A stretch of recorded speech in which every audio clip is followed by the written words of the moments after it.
Il y a très longtemps, notre planète était un paradis tropical. Des eaux chaudes, près de l'actuel Arkhangelsk, abritaient des crocodiles, tandis que l'Antarctique et l'Australie ne formaient qu'un seul continent.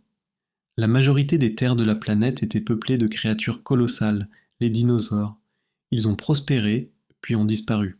Les scientifiques appellent cet événement l'extinction du Crétacé-Paléogène, tandis que dans la culture populaire, on le connaît simplement comme l'extinction des dinosaures.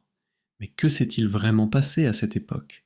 Il y a environ 66 millions d'années, entre les périodes du Crétacé et du Paléogène, un cinquième de toutes les espèces vivantes sur Terre a disparu en très peu de temps, dont environ 16% de la vie marine et 18% des espèces terrestres. À première vue, cela peut ne pas sembler si terrifiant.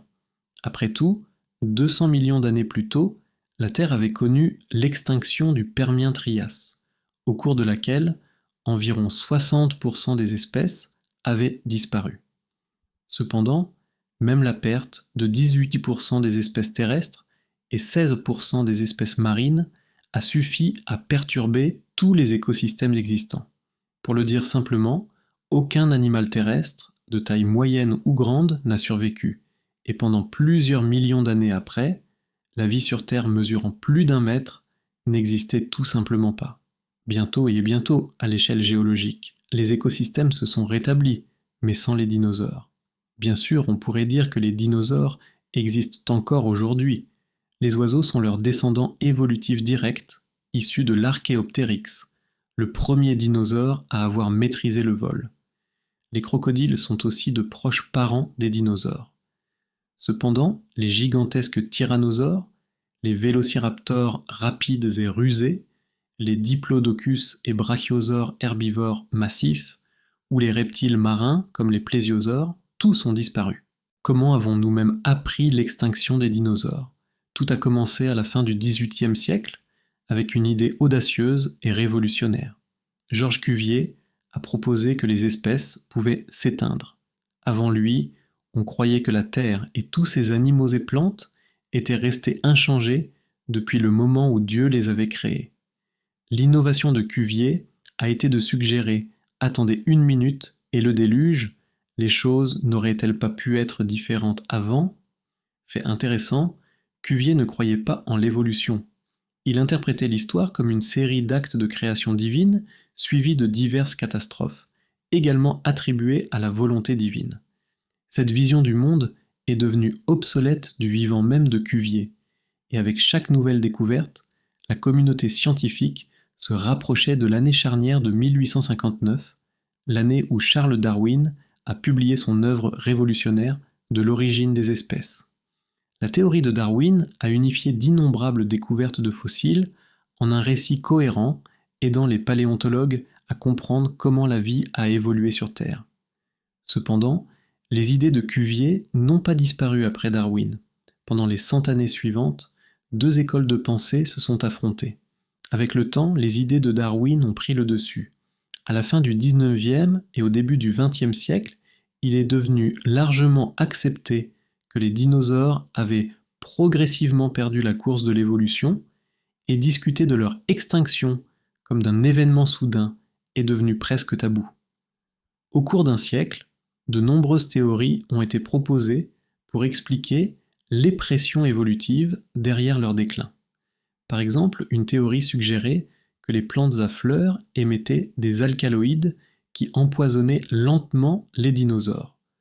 Une autre, plus complexe, proposait que les mammifères mangeaient les œufs de dinosaures entraînant leur extinction.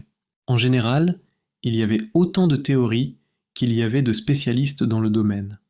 Remarquablement, en ce qui concerne les dinosaures, Cuvier s'est finalement avéré avoir raison.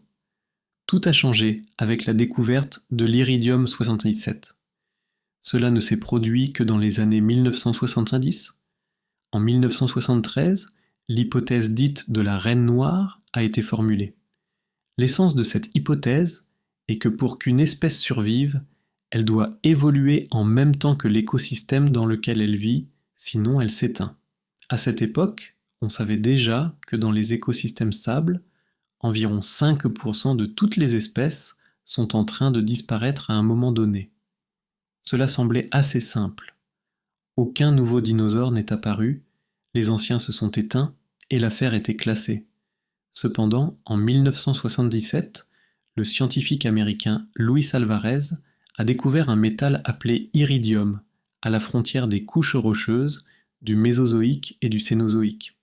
L'iridium, qui est extrêmement rare à la surface de la Terre, a été trouvé dans ces dépôts frontaliers en concentration des centaines de fois plus élevée que dans toute autre formation rocheuse connue. De telles quantités d'iridium n'avaient été observées auparavant que dans les météorites. Un an plus tard, en 1978, une compagnie pétrolière mexicaine a découvert une grande anomalie géologique sur la péninsule du Yucatan, dans l'est du Mexique. Cette structure de plus de 150 km de diamètre s'étendait sur toute la péninsule et loin en mer. La datation de cette anomalie correspondait à la période géologique marquée par l'abondance inexpliquée d'iridium. Comme c'est souvent le cas, la communauté scientifique a d'abord rejeté ces nouvelles découvertes et concepts. Mais bientôt, les tendances dans paléontologie ont changé. Les données fragmentées provenant de diverses parties du monde, y compris les États-Unis, l'URSS, l'Australie et l'Afrique, se sont assemblées en une image cohérente d'une catastrophe monumentale. L'hypothèse de Luis Alvarez a gagné un soutien considérable. Oui, un astéroïde avait frappé la Terre, laissant derrière lui le cratère de Chicxulub, le site d'impact mentionné précédemment sur la péninsule du Yucatan. Il est important de noter que l'astéroïde n'a pas été la seule cause de l'extinction de masse. Il y a environ 72 millions d'années, le niveau de la mer a commencé à baisser de façon spectaculaire, de près de 200 mètres. Les écosystèmes marins ont été plongés dans le chaos. Simultanément, le climat subissait des changements importants, alors que la température moyenne mondiale de l'époque était d'environ 25 degrés, bien plus élevée qu'aujourd'hui. Il y a eu des fluctuations drastiques, entre 68 et 66 millions d'années. À plusieurs reprises, la température a chuté de 10 degrés pour ensuite remonter rapidement.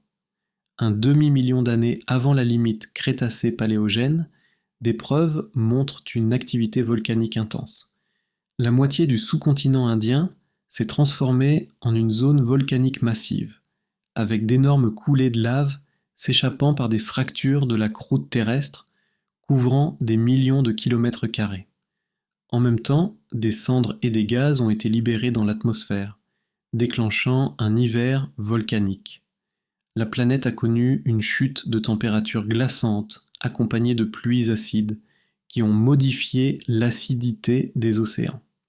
Bien que les écosystèmes aient été sévèrement affectés, ce n'était pas encore une condamnation à mort. Un rétablissement aurait pu être possible avec le temps, c'est-à-dire sans l'impact de l'astéroïde il y a 66 millions d'années. L'astéroïde, de plus de 10 km de diamètre, a frappé la Terre avec une force inimaginable. Des milliards de tonnes de croûte terrestre se sont évaporées en un instant, se transformant en cendres et en suie qui ont recouvert la planète d'une épaisse couche. Des tsunamis se sont abattus sur les côtes continentales. Des fragments de l'astéroïde, chauffés à des températures extrêmes en rentrant dans l'atmosphère, ont transformé l'air en une fournaise, augmentant sa température de plusieurs centaines de degrés pendant quelques minutes. L'onde de choc sismique de l'impact a déclenché des éruptions volcaniques dans le monde entier. En quelques minutes, la Terre est passée d'un paradis tropical à un paysage infernal, avec un air brûlant, des pluies d'acide sulfurique, des incendies de forêts mondiaux et un crépuscule perpétuel causé par l'épaisse fumée bloquant le soleil. Ce fut une catastrophe, aux proportions véritablement bibliques, un événement apocalyptique. Pourtant, le désastre n'aurait pas été aussi dévastateur sans les problèmes préexistants dans les océans. La base des écosystèmes marins était le phytoplancton, des organismes microscopiques qui, bien que de faible biomasse, étaient la pierre angulaire de la vie dans les océans. Le phytoplancton nourrissait le zooplancton, qui à son tour nourrissait les poissons, le krill, les méduses, les mollusques et d'autres créatures. Ces organismes, à leur tour, nourrissaient des prédateurs comme les ammonites avec leurs coquilles géantes et les plésiosaures avec leurs coups de 10 mètres de long. La crise climatique avait déjà décimé la population de phytoplancton, n'en laissant que très peu au moment de l'impact de l'astéroïde. La productivité des écosystèmes marins est tombée à quasi zéro, et la chaîne alimentaire s'est effondrée. De la vie marine, seuls quelques céphalopodes et des espèces partiellement dépendantes de la Terre, comme les amphibiens, les tortues et les crocodiles, ont réussi à survivre. Si les mosasaures ou les plésiosaures avaient réussi à tenir jusqu'à l'impact de l'astéroïde, l'acidification ultérieure des océans et la destruction complète des micro-organismes les auraient anéantis. Sur Terre, la situation était différente.